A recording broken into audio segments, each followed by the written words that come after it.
6, design de arquitetura. O áudio tá bom. Nosso sumário do capítulo 6 vai ser composto de 4 itens. O primeiro deles, decisões no design de arquitetura. Quais são as decisões que a equipe, que o projetista, que quem está envolvido no estabelecimento de um design, de uma arquitetura, vai ter que tomar. Segundo item seria visões de arquitetura. Quais são as diferentes visões, as diferentes perspectivas sobre as quais se pode analisar a arquitetura de um software. Em seguida, padrões de arquiteturas. Então, quais são os principais padrões que estão disponíveis, que são mais utilizados no desenvolvimento de software. E, por fim, discutir aplicações de arquiteturas no mundo real. Qual é o entendimento que se deve ter sobre projeto de arquitetura, né? Ou design de arquitetura? O nosso autor diz o seguinte, que o design arquitetural diz respeito à compreensão de como um software será organizado e distribuído na estrutura de um sistema computacional que o hospeda.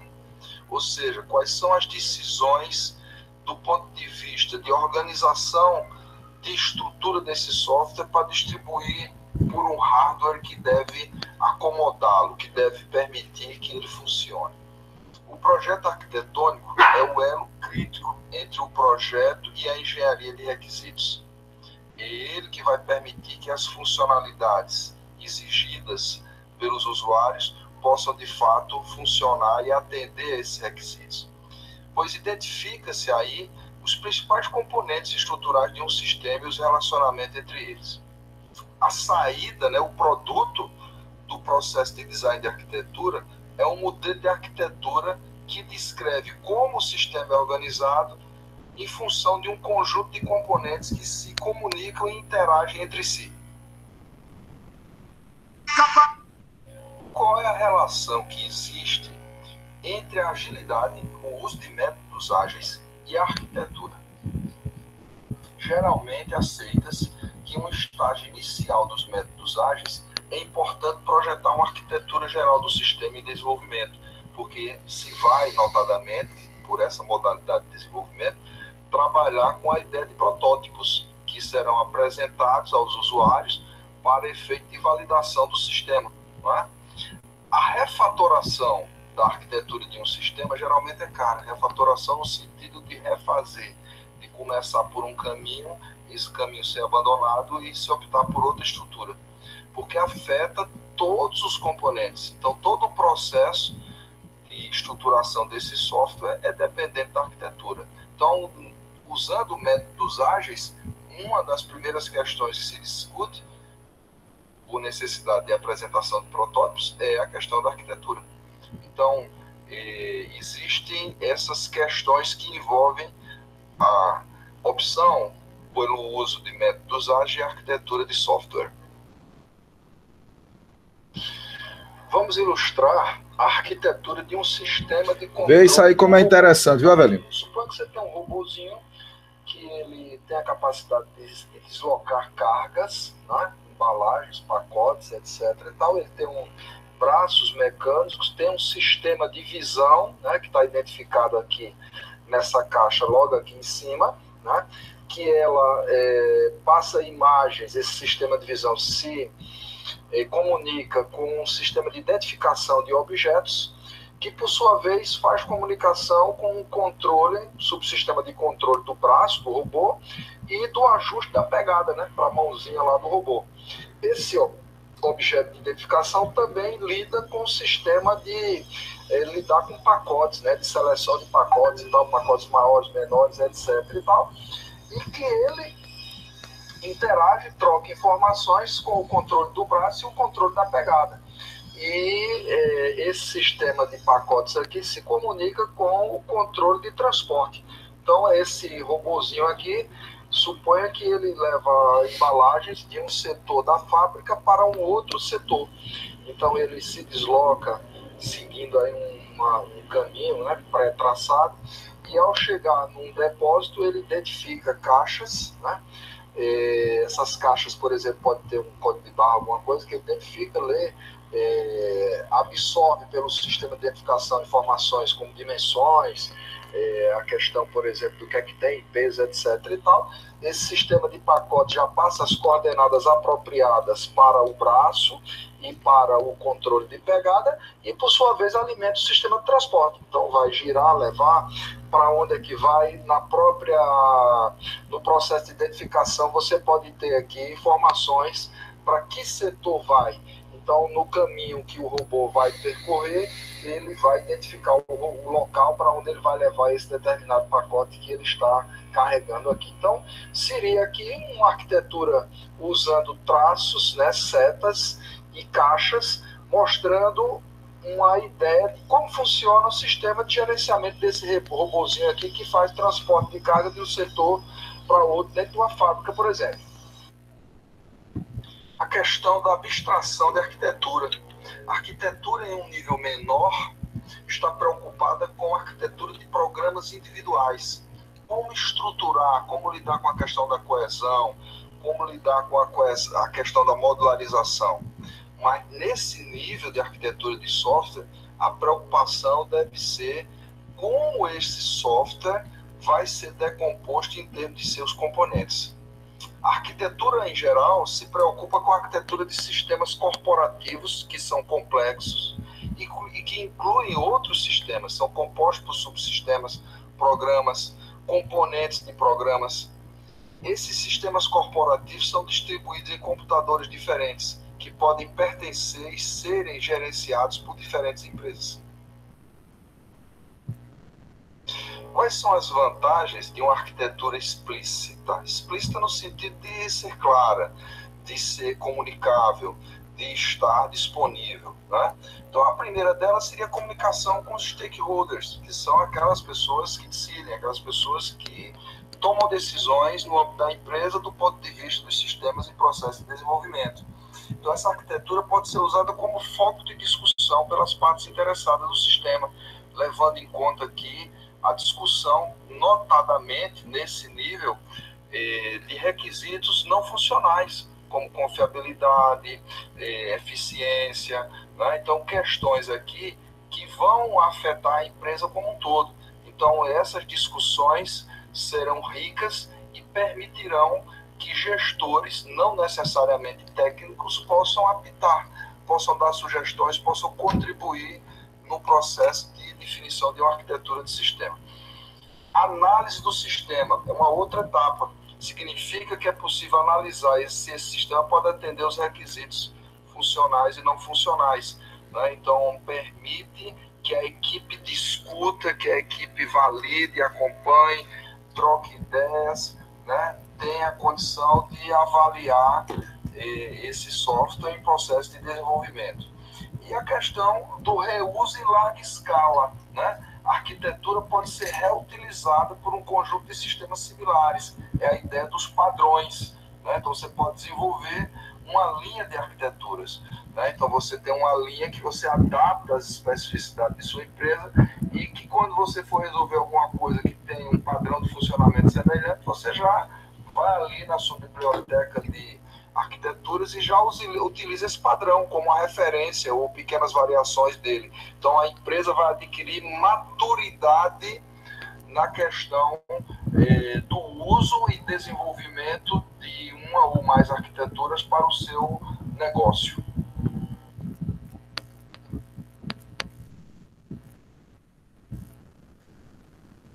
Tranquilo aí, Avelino? Tranquilo, professor. O áudio tá bom, dá para ouvir bem direitinho. Beleza. Formas de representar a arquitetura de software, né? Então, existem algumas formas. Uma delas, a principal, seria através de um diagrama de blocos simples e informais, mostrando entidades e relacionamentos entre essas entidades. Esta é a ferramenta mais comum. Então, você vai desenhar um bloco, você vai ter uma seta, por exemplo, que mostra que esse bloco se comunica com o bloco subsequente, que faz requisição de serviços, né? E que recebe um retorno ou não. Então, essas setas mostram a comunicação entre os diferentes blocos que compõem a arquitetura de um software. esse modelo ele andou sendo criticado por não ter semântica, por ser, em alguns momentos, difícil de interpretar. Então, notadamente para quem não é da área de TI, né? Porque não mostra um tipo de relacionamento entre as entidades, nem as propriedades visíveis das entidades da arquitetura. Então, isso são algumas questões que dificultam a compreensão e a interpretação do ponto de vista semântico. Depende, notadamente, do uso de modelo de arquitetura. Os requisitos para a semântica desse modelo dependem de como esses modelos são utilizados. Então, isso aqui gera uma discussão, há quem defenda, há quem critique, né? E é importante aprofundar para entender, conhecer modelos diferentes, representações gráficas de diferentes arquiteturas, diferentes produtos de software, para amadurecer o conhecimento sobre esse modelo de representação. Formas de reavaliação adicional software sobre esses diagramas, existem algumas formas. Uma delas, eles são muito abstratos. Espera aí que o bicho está... Esse aqui parece que ele não... Deve estar colocando os dois em paralelo aqui. Deixa eu ver. Em uma avaliação adicional sobre esses diagramas de caixa e linha, é de que, primeiro, eles são muito abstratos. Eles não mostram a natureza dos relacionamentos, dos componentes, nem as propriedades visíveis externamente desses subsistemas. Agora, é importante ressaltar que esse modelo é útil para a comunicação com as partes, com as equipes interessadas e para o planejamento do projeto. Então, a forma de representação mais utilizada no momento atual. Bem, o que podemos dizer sobre os outros... Só um momento aqui, deixa eu ver se não pulou alguma coisa aqui.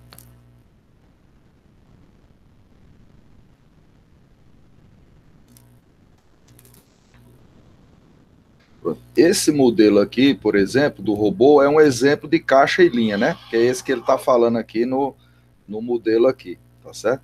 Então, representação, caixa e linha é abstrato e tal, mas ele é útil para representar e tal. Então, vamos ver aqui o uso desses modelos de arquitetura. O que podemos dizer sobre os usos de modelos de arquitetura?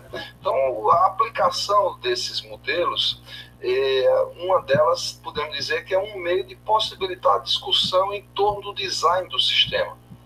Uma visão arquitetônica de alto nível de um sistema é útil para a comunicação com as partes interessadas do sistema e o planejamento do projeto, porque isso permite que se enxerguem detalhes. As partes interessadas podem se relacionar com ela e entender uma visão abstrata do sistema, optar, apitar, avaliar, né? Então se pode discutir o sistema como um todo sem se confundir com detalhes. Então isso é rico para o processo de desenvolvimento e para a comunicação com os stakeholders, como uma maneira de documentar uma arquitetura que foi projetada. Então, todo sistema precisa de documentação. Então, como é que nós vamos explicitar o que foi feito? Como nós vamos deixar para a posteridade detalhes desse projeto? Então, é preciso ter uma documentação. Então, o objetivo aqui é produzir um modelo de sistema completo que mostre os componentes de um sistema, suas interfaces e conexões. Decisões no design de arquitetura é o ponto que vamos abordar a partir de agora. Decisões no projeto de arquitetura. O projeto de arquitetura é um processo criativo que varia em função do sistema ser desenvolvido. Esse sistema, a sua especificidade, vai influenciar nas escolhas, nas opções, nas tecnologias que vão ser utilizadas. Entretanto, é importante que se diga que várias decisões comuns abrangem todos os processos de design. E essas decisões afetam as características não funcionais do sistema. Então você, por exemplo, vai precisar de ter um cliente que acessa um serviço através da internet. Então isso já existe aí há muito tempo, existe uma maturidade a respeito disso. Então isso vai implicar em determinadas decisões que afetam, por exemplo, desempenho, que afetam confiabilidade. Então, são questões importantes que vão passar pela equipe, pelos stakeholders, no processo de comunicação para gerar decisão em termos do design de arquitetura. Ainda sobre decisões no design de arquitetura, o Somerville apresenta algumas perguntas, 8 perguntas básicas, né, que permitem ilustrar as decisões no design de arquitetura. A primeira delas seria: qual o modelo genérico de arquitetura a usar? Em função das características do sistema que está sendo desenvolvido, existe ali algum modelo genérico que vai atender à especificidade desse sistema aqui. Qual será a linha fundamental da arquitetura do sistema? Também da mesma forma. Qual a opção que eu devo fazer? Quais serão os componentes básicos do sistema? Então, esse sistema vai ser subdividido em que módulos, né? Como distribuir o sistema pelo hardware? Então, eu vou usar um servidor só, eu vou usar mais de um servidor, eu vou usar comunicação através de quê? Então, isso é uma decisão que você tem que tomar. Qual é a arquitetura que será melhor para atender os requisitos não funcionais do sistema? Então, é uma outra questão importante aqui, que aí você já tem um histórico, você tem uma aplicabilidade. A gente, quando for estudar os padrões, a gente vai ver que determinados padrões se aplicam para um determinado tipo de serviço e outros não. Então, isso vai ser determinante. Qual é o padrão de arquitetura que será usado? Olha aqui uma decisão que é correlata, que é a próxima aqui. Qual é a estratégia que será usada no controle das operações dos componentes? De que forma se vai controlar isso? Né? Qual é a estratégia? Qual é o recurso tecnológico? Como será feita a documentação? Essa documentação vai usar blocos e linhas, vai usar uma complementação semântica, né? Que tipo de padrão se vai usar para efeito de documentação? Então, são essas as 8 questões básicas sobre o design de arquitetura. Ainda sobre decisões no design de arquitetura, o Somerville apresenta algumas perguntas, 8 perguntas básicas, né?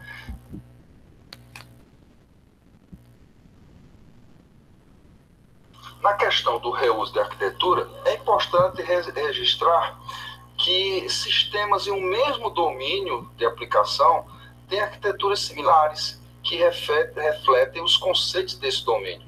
Essas aplicações dentro de um mesmo domínio, elas são construídas em torno de uma arquitetura central, com variações que satisfazem requisitos específicos do cliente e da aplicação. A arquitetura de um sistema pode ser projetada em torno de um dos padrões ou estilo de arquitetura. Essa essência de uma arquitetura pode ser instanciada, pode ser apropriada de diferentes maneiras e com pequenas variações para atender uma necessidade específica da aplicação ou do cliente. Na questão do reuso de arquitetura, é importante... O bicho aqui não ficou pulando. Configuração do salto aqui. A arquitetura e as características dos sistemas. Então, algumas características importantes acabam por estarem associadas, casadas, atreladas, né? Vinculadas à questão da escolha da arquitetura. Por exemplo, a questão de performance, né? Então, eu tenho limitações de desempenho que me impõem aqui determinadas características, determinadas limitações de tempo e que eu vou ter que obedecer.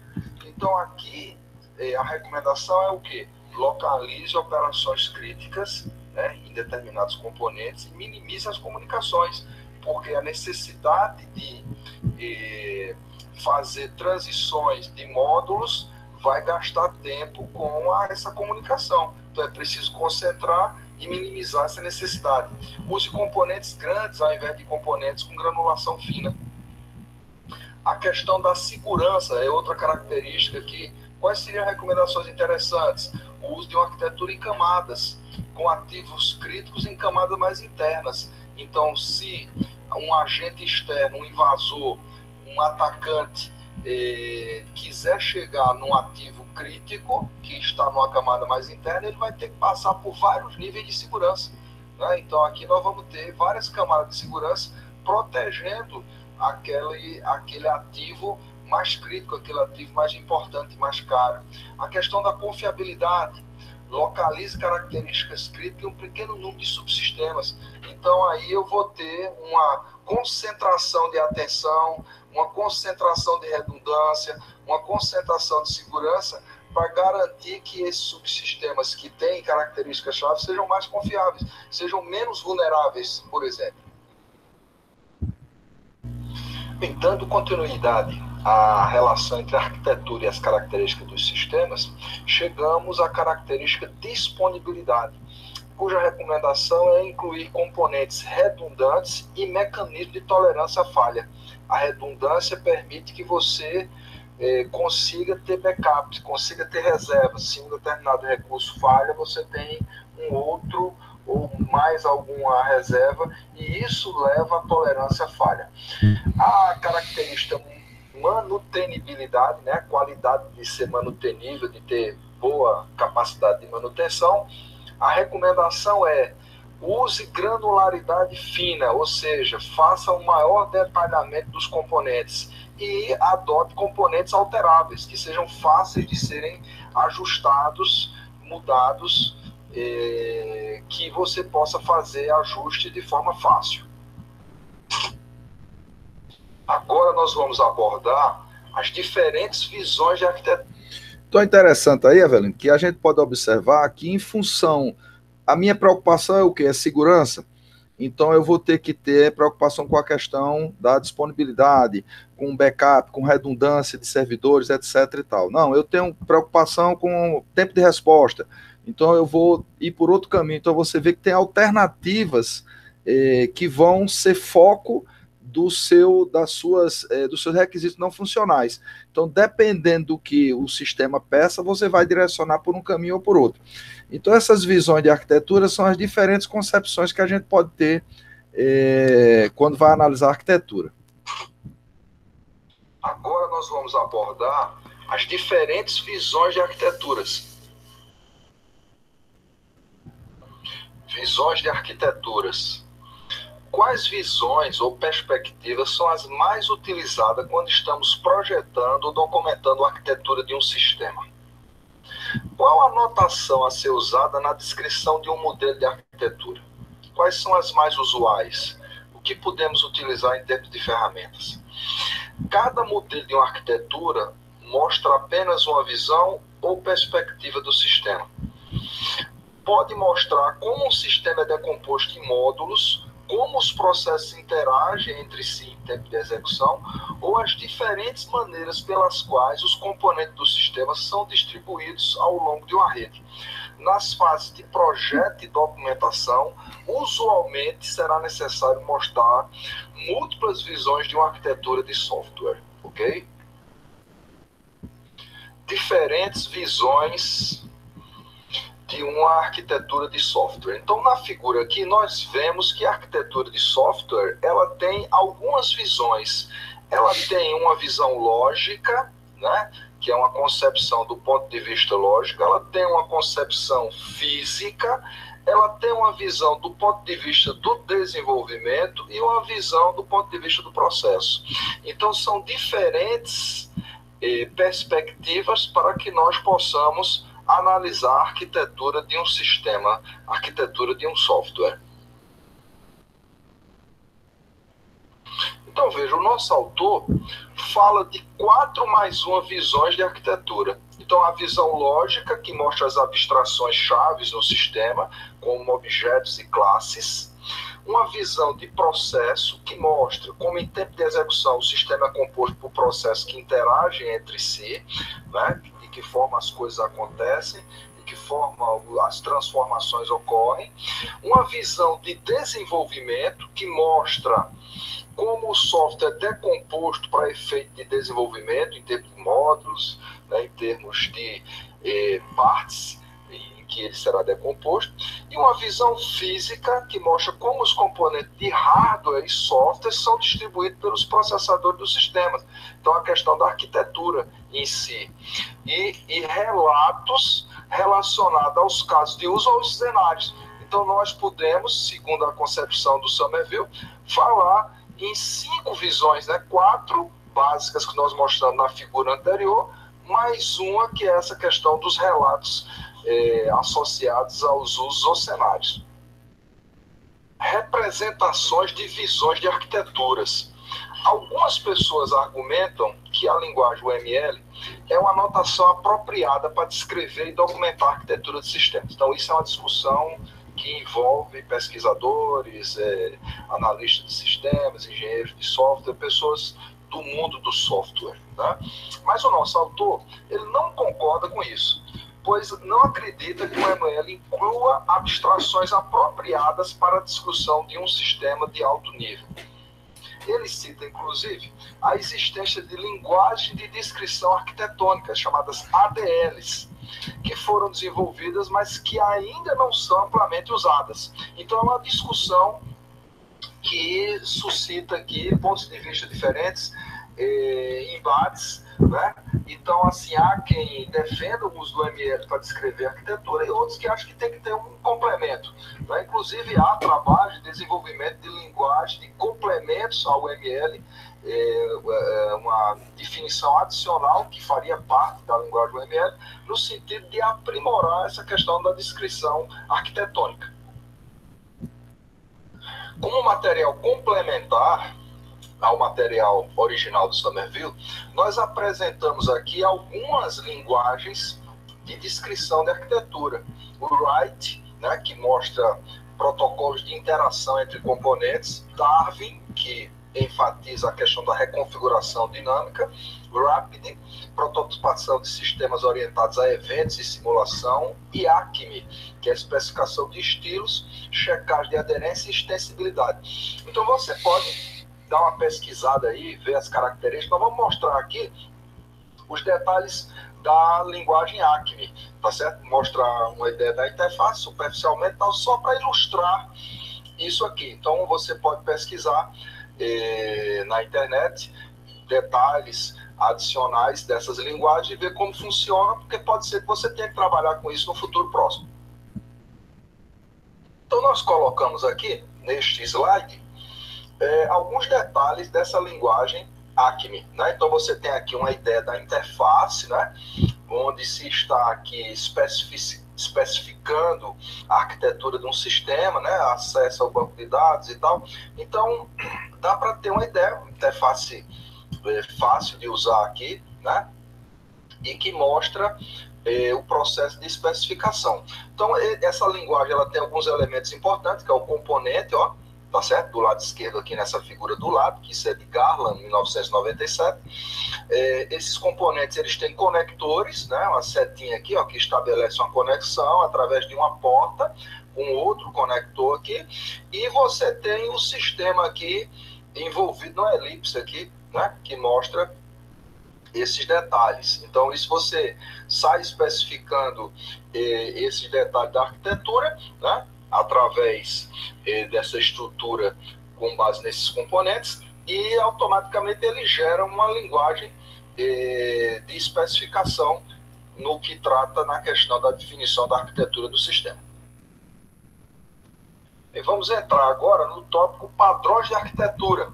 Vamos ver quais são os principais padrões de arquitetura que nós podemos usar no desenvolvimento de software. Bem, padrões de arquitetura.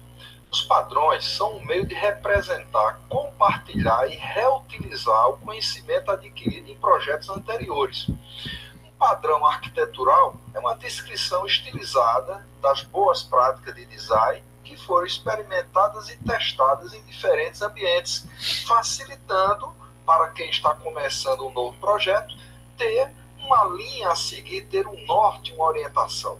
Esses padrões devem incluir informações sobre quando, né, os mesmos são úteis, quais são vantagens, desvantagens, quais são os critérios para a adoção de um padrão. Esses padrões podem ser representados usando descrições tabulares e gráficas. Então é natural você usar caixas, setas, mostrando a relação entre determinadas camadas, determinados elementos que representam. Ou você tem uma tabela com linhas e colunas onde se descreve esse padrão, suas vantagens, desvantagens e aplicação. Ok? Padrão MVC. Model, View e Controller. Então nós temos aqui um modelo onde o sistema é estruturado em camadas lógicas que interagem entre si. são 3 camadas: o modelo, a visão e o controle. O componente modelo gerencia os dados do sistema e as operações associadas a esses dados.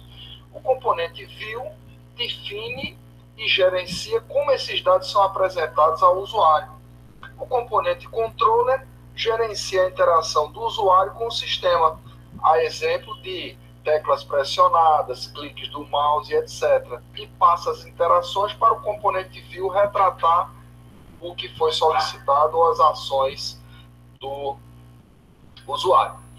Um exemplo, na figura do slide a seguir, nós vamos apresentar um modelo genérico. Quando usar? Usar quando há múltiplos caminhos para ver e interagir com os dados. Também usado quando os requerimentos futuros para interação ou apresentação dos dados não são conhecidos. Então, quando você ainda tem indefinições do ponto de vista do modelo de interação, então pode fazer essa divisão nessas 3 camadas, que vai lhe dar mais flexibilidade no processo de desenvolvimento. Quais são as vantagens? Possibilita que os dados sejam trocados independentemente de sua representação e vice-versa. Oferece suporte à apresentação dos mesmos dados de maneiras diferentes, com as alterações feitas e uma representação mostrada em todos eles. Quais são as desvantagens? Pode haver código e complexidade de código adicionais, um overhead, quando o modelo de dados e as interações são simples, então pode complicar o tratamento dessas interações. Bem, neste slide nós temos aqui uma visão genérica do modelo MVC. Né? Então nós temos aqui os 3 componentes, mais à esquerda aqui o controlador, abaixo nós temos o modelo e à direita a visão. Tá certo? Então veja, esse controlador aqui é responsável por mapear as ações do usuário e atualizar esse modelo e selecionar as visões. Então ele controla a interação com o usuário e pede para que a visão atualize essa interação, né, esses dados que são apresentados ao usuário, formulário, tela e etc. e tal. Então, o que acontece a nível do que o usuário vê, gera eventos que são controlados aqui pelo controlador. Ele solicita ao modelo mudança de estado, né, que faz o encapsulamento dos dados, o tratamento dos dados, e notifica a visão para atualizar. Então, por exemplo, quando o usuário solicita uma alteração do nome do cliente, por exemplo, então isso é automaticamente passado para o modelo que faz uma solicitação de refresh aqui da apresentação dos dados para o usuário, tá certo? Então, essa visão também faz interação com o modelo e recebe notificações de mudanças que são pedidas pelo controlador aqui. Então, você observe que, diferentemente do conceito do modelo de camadas, nós vamos ter a interação aqui entre todos os componentes. Né? Então, eles interagem entre si, enquanto que no modelo de camadas, só para fazer um paralelo, você tem a camada mais externa, por exemplo, interação com o usuário, não dialoga diretamente com a camada mais interna que acessa e trata o banco de dados, por exemplo. Então, você aqui vai ter essa possibilidade de interação e de divisão aqui de papéis, tá certo? Em camadas diferentes, em entidades diferentes, né? O controlador, a visão é o modelo. Aqui nesse slide nós temos um exemplo de uma aplicação web usando o padrão MVC. Então você tem aqui o browser, né, que por sua vez as interações feitas pelo usuário no browser são repassadas para o controlador, né, que lida com o processamento de uma solicitação HTTP, HTTPS, tá certo? Analisa a loja específica da aplicação e faz a validação de dados.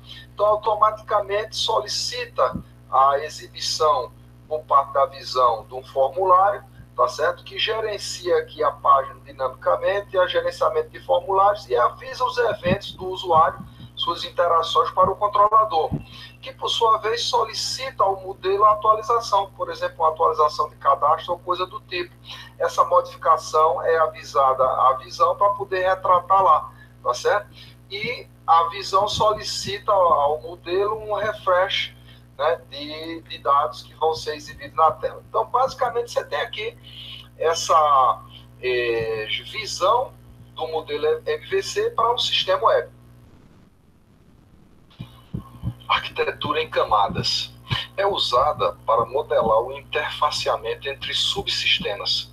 Esse sistema ele é dividido em módulos, né, em subsistemas, e com isso você organiza esse sistema nessas camadas, ou máquinas abstratas, onde cada uma provê um conjunto de serviços para a camada imediatamente acima. Permite o desenvolvimento incremental de subsistemas em diferentes camadas. Quando há uma mudança em uma interface de uma camada, somente a camada vizinha, que solicita serviço para a camada alterada, é afetada. Então, isso permite esse desenvolvimento modular, mas alguns críticos frequentemente advogam a ideia de que é artificial estruturar o sistema dessa forma. Isso lembra a questão do modelo OSI-ISO, né? Que tem um número grande de camadas e que há um retardo, vamos dizer assim, para você sair da camada mais externa e obter um serviço da camada no nível mais baixo, na camada mais nuclear. Então, são algumas questões que nós vamos analisar daqui a pouco, quando formos aprofundar o modelo. Então, nós temos aqui a descrição tabular do padrão de arquitetura em camadas, né? Usando aquela ideia de você ter linhas como rótulos, como descrição, exemplo, quando usar vantagens e desvantagens, tá certo?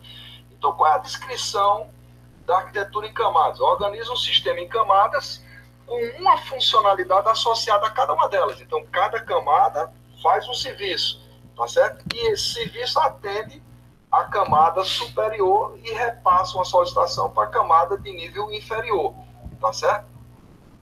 A camada de nível mais baixo representa os serviços principais, os serviços nucleares, que serão usados por todo o sistema. Então, um nível mais interno, mais seguro, mais protegido, e que, para se chegar nele, tem que se passar pelos níveis superiores todos.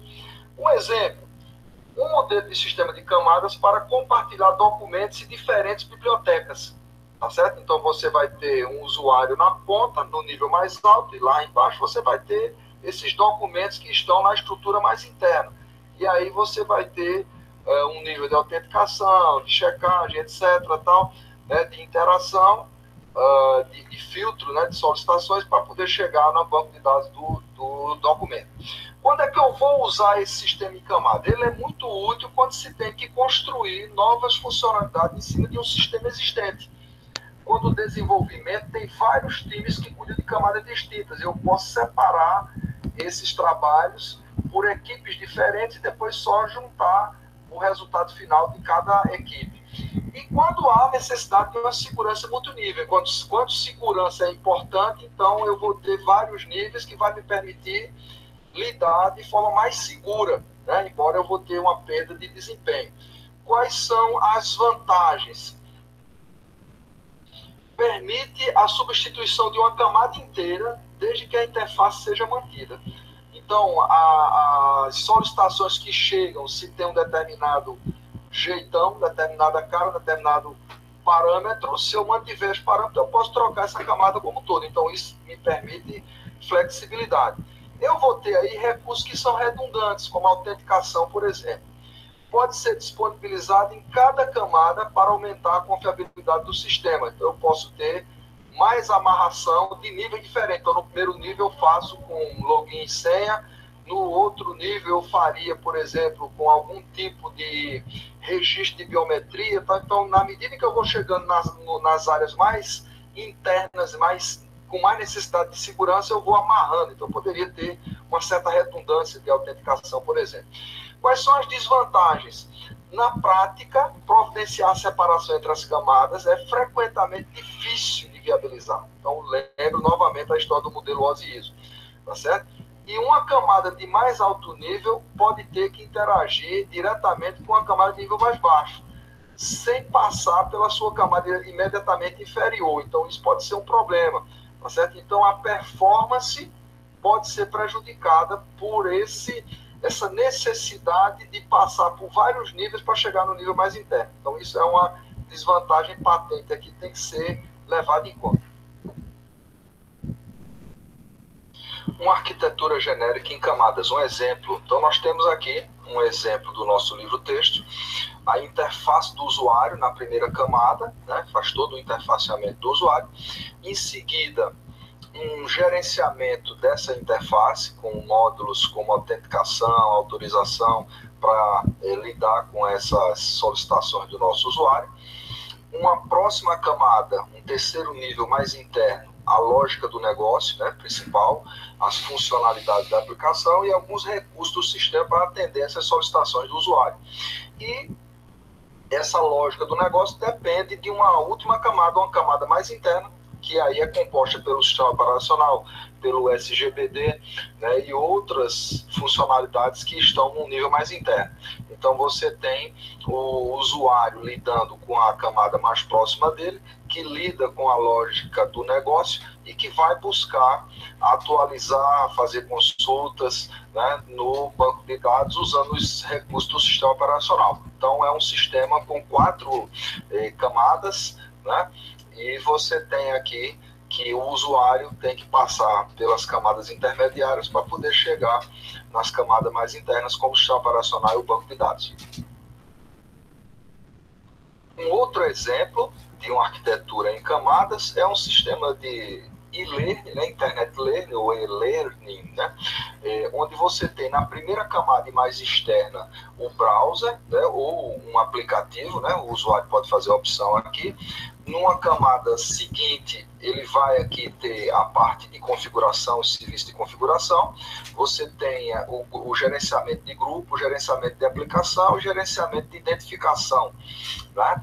Em seguida, você tem uma série de serviços de aplicação, como e-mail, troca de mensagem, videoconferência, processamento de arquivos, né? Edição de texto, simulação, armazenamento de vídeo, tá certo?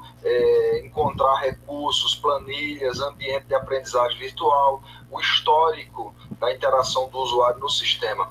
No nível mais baixo, no nível mais interno, você vai ter utilitários. Utilitários para autenticação, para armazenamento, para fazer login e monitoramento, interfaceamento, a questão de buscas, tá certo? E gerenciamento da aplicação, né? Armazenamento, etc. Então você tem aqui 4 camadas aqui novamente. A mais externa lida com o usuário, faz aquele primeiro contato com o usuário, e as demais vão provendo serviços em grau de complexidade cada vez maior até chegar na camada mais interna, que é a que provê de fato os serviços para a aplicação. Para enriquecer mais ainda os slides, colocamos aqui um exemplo de um sistema de biblioteca que é da 9ª edição, não é da 10ª, que é o livro que a gente está trabalhando o nosso material aqui, que tem aqui novamente um sistema em 4 níveis, né? O primeiro deles é um browser de interface aqui, logo em seguida você tem módulo de login, formulários e gerenciamento de consulta, gerenciamento de impressão, tá certo? Aí no próximo nível, no terceiro nível, busca distribuída, recuperação de documentos, gerente de direitos de acesso, contabilidade, e no terceiro nível, o índice da biblioteca.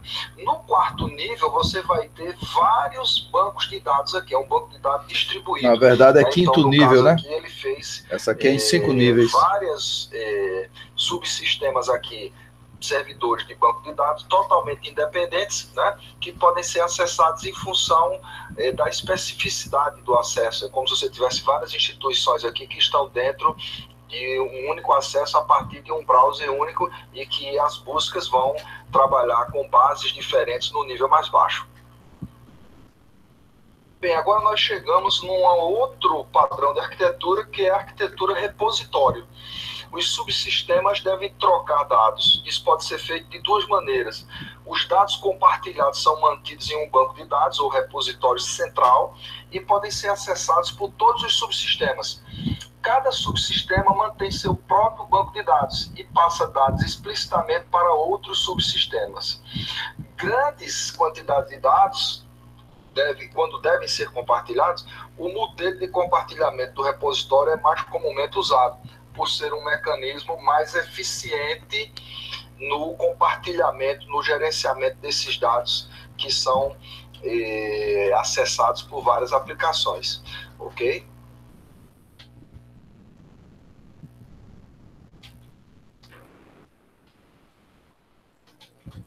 Então, nós temos uma descrição tabular aqui do padrão repositório, onde essa tabela ela tem aqui, ó, 1, 2, 3, 4, 5 linhas, né? 2 colunas, nome e característica do repositório.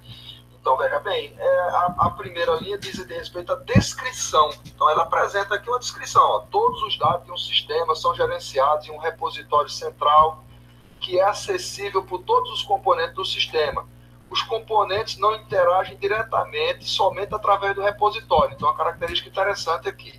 Exemplo, no próximo slide temos o exemplo de uma IDE, onde os componentes usam um repositório central, né, IDE para desenvolvimento de software. Cada ferramenta de software gera informações que ficam disponíveis no repositório para uso das demais. Então, um exemplo seria uma IDE usando essa estrutura de repositório. Quando é que eu uso? Você deve usar esse padrão quando você tiver um sistema no qual grandes volumes de informações são gerados e devem permanecer guardados por um longo tempo. Você deve usá-lo também em sistemas dirigidos por dados, onde a inclusão de dados em um repositório dispara uma ação ou execução de uma outra ferramenta. Então, por exemplo, vamos supor que você tem um atendimento no hospital, e quando um determinado paciente entra numa determinada ala que é vital, dispara, por exemplo, ativar o médico, chamar exame tal, etc., uma emergência, por exemplo. Vantagens: os componentes do sistema podem ser independentes. Eles não precisam conhecer a existência dos outros, porque eles se comunicam através do repositório. Trocas feitas por outros componentes são propagadas para os demais. Todos os dados são gerenciados de forma consistente. Então, a questão de backup, a questão do controle de acesso, né, são gerados de forma centralizada. Os dados estão dispostos em um único lugar. Quais são as desvantagens? O repositório é um ponto único e central de falha. Seus problemas afetam todo o sistema. Então, se houver, por exemplo, um hackeamento, um ataque, se o servidor do repositório ou os servidores caírem, você vai passar a ter um problema. Então, o sistema pode gerar um gargalo no acesso ao repositório e a distribuição de conteúdo.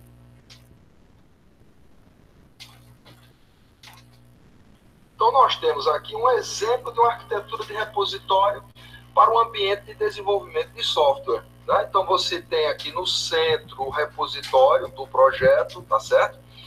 E você tem no entorno, em volta, né, desse repositório, você tem os diversos componentes. Então, por exemplo, você tem o editor Java, você tem um editor Python. Então, no caso, ele pressupõe aqui trabalhar com 2 linguagens diferentes. Então, o editor Java vai tratar as especificidades da sintaxe de Java, etc. e tal. O editor Python, as especificidades de Python. Tá certo? Então, você tem aqui gerador de código, tá certo? Esse gerador de código aqui, a partir do momento que você tem a especificação, ele pode gerar.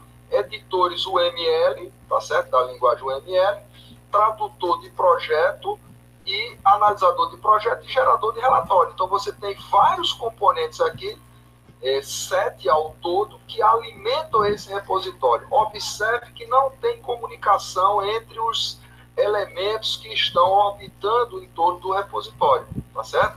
Então, todos eles, veja que as setas são duplas, indo e voltando, tá certo? Full duplex aqui, ó. Eles se alimentam do conteúdo do repositório e eles, ao mesmo tempo, atualizam esse repositório do projeto. Então, é um exemplo do que nós explicamos no slide tabular do repositório.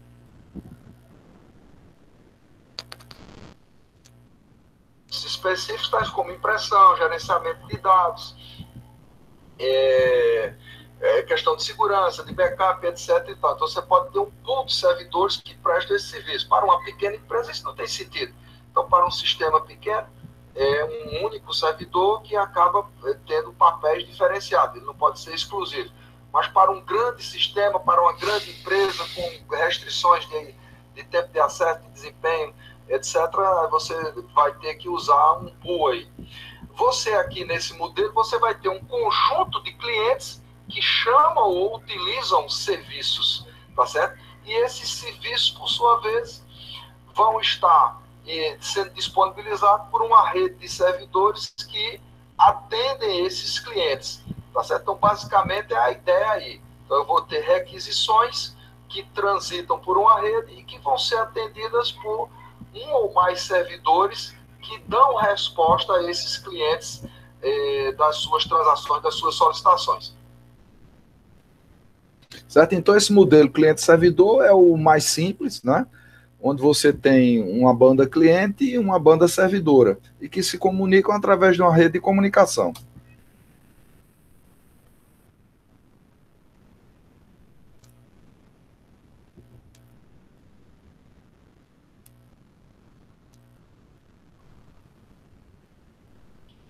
O padrão cliente-servidor. Então, a descrição tabular aqui, seguindo aquele mesmo padrão que nós vimos para o modelo anterior. Então, nós temos aqui o quê?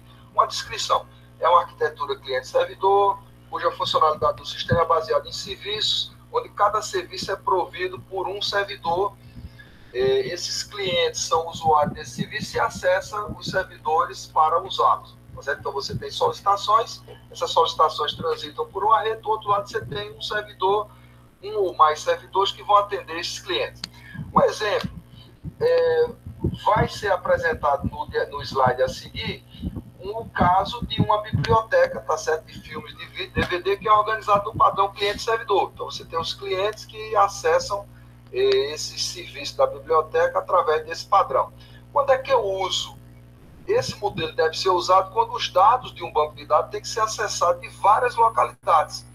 A escalabilidade do sistema, ou seja, a capacidade de crescer desse sistema é facilmente aumentada pela replicação dos servidores, facilitando lidar com cargas, né, workloads variáveis do sistema. Então, se eu tenho mais usuários, se eu tenho mais solicitações, eu aumento o número de servidores. Então, eu posso acompanhar. Então, esse crescimento aí, ele pode ser feito de forma gradativa, tá certo? Então, a ideia da escalabilidade aí.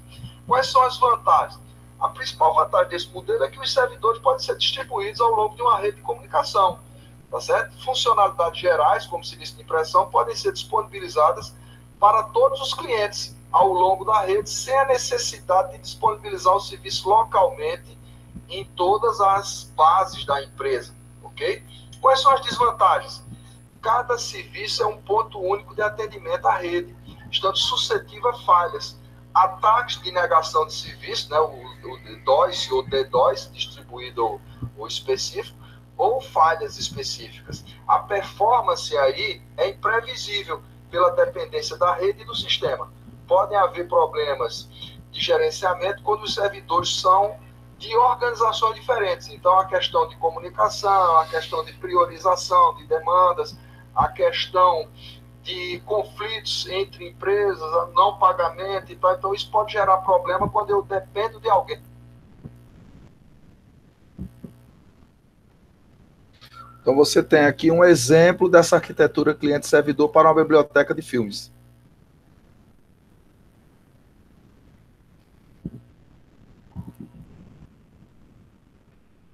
Então, nós temos aqui um exemplo de uma arquitetura cliente-servidor para a biblioteca de filmes, tá certo? Então, nós temos vários clientes do outro lado que fazem solicitações e recebem respostas, né? Veja que as setinhas são duplas.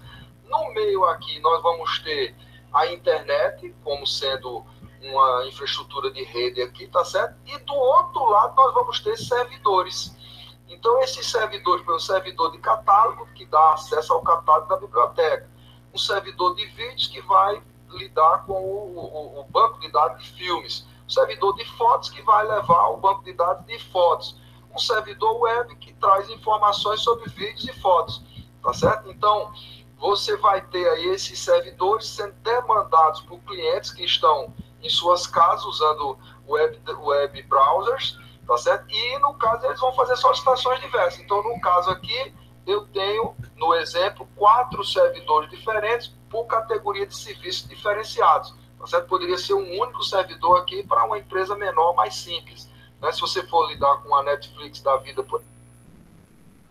No caso da Netflix aqui, você teria vários servidores, né? É isso que no corte aí tal. Então você teria vários servidores. Se for uma coisa mais simples, você vai ter N clientes e um servidor único para uma empresa mais simples. Então isso aí vai depender dessa questão do modelo. Então um outro padrão aqui que nós temos é o padrão Pipe and Filter, né? O padrão da arquitetura Pipe and Filter, né? O Pipe Filtro, certo? Então, como é que funciona isso aqui? Primeiro, é importante aqui a gente dizer que a referência aqui é o modelo Pipe and Filter do sistema Unix, né? E que o Linux se apropriou. Qual a ideia disso aqui?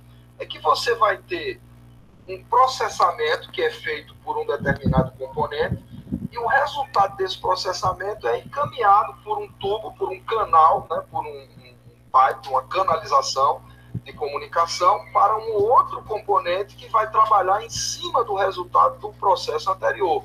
A partir do momento que esse componente próximo, seguinte, processa, ele joga o seu resultado também no tubo, no canal de comunicação, que é apropriado por outro processo. Então, você está criando aqui a ideia de uma linha de produção, onde você tem componentes que geram um trabalho, o resultado desse trabalho é apropriado. Eu te ligo daqui a pouco, que eu estou dando aula, vê? Elemento da linha de produção. Então, assim, beleza? Ligo já. Funciona.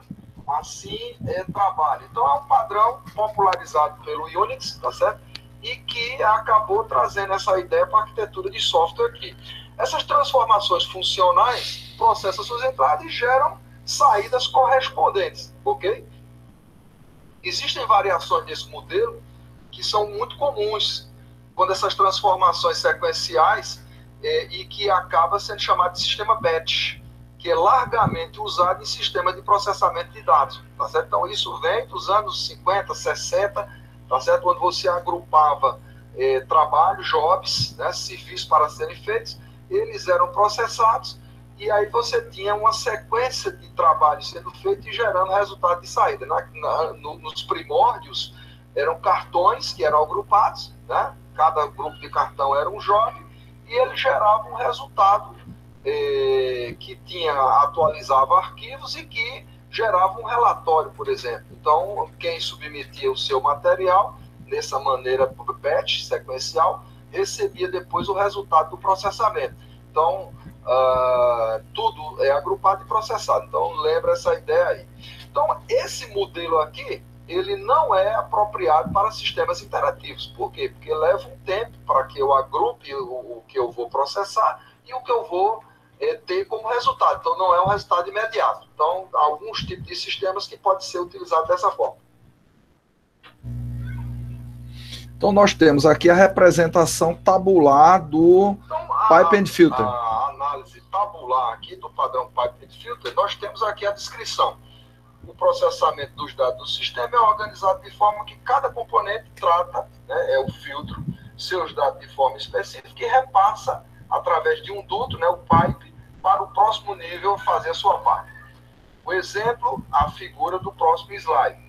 Tá certo? Onde você tem estágios de processamento que geram a saída, joga no duto de comunicação e o próximo nível faz esse processamento. Uma linha, de processamento. Quais são quando é que eu uso? Comumente usado em aplicações de processamento de dados que são baseadas em sistemas batch, né, sequenciais, e baseados em transações, onde as entradas são tratadas em estágios separados e produzem uma saída para as próximas etapas. Um exemplo disso, por exemplo, sistemas contábeis tradicionais. Hoje você sabe que você tem vendas online, você tem apuração de ICM, né, de imposto, etc., sendo feito online. Mas tem situações em que você ainda precisa fazer lançamentos contábeis a partir de documentos físicos no papel. Então é minoria hoje, mas é uma tendência. Então você pega todos esses lançamentos, digita, tá? Gera um lote. Esse lote, então, ele vai ser, por exemplo, criticado. Tem erro de conta, erro de digitação, o lote fechou o valor, etc. e tal. Depois que ele passa por esse processo de crítica, ele vai ser, então, processado. Então, esse processamento vai atualizar contas, por exemplo, etc. Tal, e, em seguida, você vai ter a emissão de relatório. Então, seria exemplo de 3 estágios aqui, num exemplo de um sistema de contabilidade usando o padrão Pipe and Filter. Quais são as vantagens? Ele é de fácil entendimento, suporta bem o reuso, o seu fluxo padrão casa bem com a estrutura de vários processos de negócio que já existem no mundo real. A evolução direta por adições de novos estados pode ser implementada tanto em estrutura sequencial como concorrente, acessando o resultado de saída desse processamento aí. Então ele não gera grandes problemas. Eu posso colocar ou tirar um componente sem ter muito problema aqui no funcionamento da estrutura como um todo. Quais são as desvantagens? O formato da transferência de dados precisa ser amarrado entre os estágios do processo. Por quê? Quem vai receber uma saída do processamento do estágio anterior precisa saber de que forma vem. Então, se alguém no estágio anterior muda qualquer coisa nesse formato de saída, já gera problema para o estágio subsequente. Então, precisa estar bem amarrada essa linha de produção, porque pode gerar ruptura no processo de comunicação se tiver havido mudança, alteração do modelo em um dos estágios pelo meio e gerar todo um problema que é replicado por todo o fluxo. Desvantagens. O formato da transferência de dados precisa ser amarrado. Então, veja, isso pode gerar um overhead, né? Um sobretrabalho, um trabalho adicional no modelo aí. Tá? Então, um exemplo desse uso de tubo e filtro está nesse slide aqui. Então, você tem aqui um exemplo, tá certo? Desse processo aqui. Está aqui um diagrama de atividade, né? Ler faturas, identificar pagamentos, a partir do banco de faturas, a partir do banco de pagamentos, abre duas atividades aqui em paralelo, emitir recibos, que vão ficar armazenados no banco de recibos, e encontrar pagamentos devidos, que gera lembrete de pagamento no arquivo de lembrete. Então, está aqui o modelo que nós podemos representar então, aquele processo. Slide aqui o exemplo da arquitetura Pipe Filter, usado no sistema de pagamentos. Então, observe que do lado esquerdo você tem as faturas, tá certo? E os pagamentos, né? As faturas para serem pagas e os pagamentos que chegam no sistema. E que você tem um processamento aqui, ó, ler faturas emitidas e identificar pagamentos. Né? A partir do momento que esteja aqui, eu vou identificar. A partir do momento que eu gero essa identificação de pagamentos ou de pendência, eu vou emitir recibos, né? E vou gerar aqui um repositório de recibos, um banco de dados, um arquivo de recibos. E, por outro lado, o processo em paralelo é encontrar pagamentos devidos. Vou emitir lembretes de pagamentos e vou gerar um arquivo aqui de lembretes. Então, esses arquivos aqui, esses repositórios, eles podem ser usados por um ou outro processo paralelo que vai, por exemplo, mandar por e-mail, ou que vai mandar emitir e mandar pelo correio, e etc. Tá certo? Então, aqui embaixo, eu fiz questão de colocar a ideia do modelo. Nosso próximo. Então, a ideia do modelo está aqui, né? Mostrando que eu tenho um processamento que passa por um tubo, tá certo? E que gera um outro processo, entrada para um outro processo. Então, você vai ter sempre essa cadeia aqui, ó, essa linha de produção, tá? Então, é a ideia do modelo pipe, tubo e filtro, né? Então, o filtro processa e se baseia num trabalho feito anteriormente. Então, você tem a ideia de uma linha de produção aqui, tá certo? Então, basicamente, aqui nós apresentamos vários padrões de arquitetura, tá certo? Que nos permitem especificar, entender, discutir os padrões de arquitetura para o sistema de informação.